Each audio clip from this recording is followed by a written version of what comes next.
বল্টুর শ্বশুর খুব অসুস্থ, তাই বল্টুর মা বল্টুকে বলল, তোর শ্বশুরকে দেখে আয় গিয়ে। বল্টু বলল, আমি ওনাকে গিয়ে কি বলবো মা? তখন তার মা বললেন, বলবি আব্বা কেমন আছেন, যদি বলে ভালো আছি, বলবি আমিও তাই আশা করি। তারপর জিজ্ঞাসা করবি কোন ডাক্তার দেখাইছিলেন, যে ডাক্তারের নাম বলবে তুই বলবি উনি তো খুব ভালো ডাক্তার ছিল। তারপর জিজ্ঞেস করবি আপনি সুস্থ হবেন কবে, যেদিনের কথা বলবো তুই বলবি সেই দিন আমি খুব খুশি হব।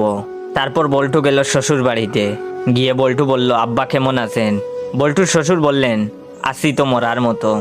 বল্টু বলল, আমিও তাই আশা করি। তারপর বল্টু বলল, কোন ডাক্তার দেখাইছিলেন? বল্টুর শ্বশুর বললেন, আজরাইল।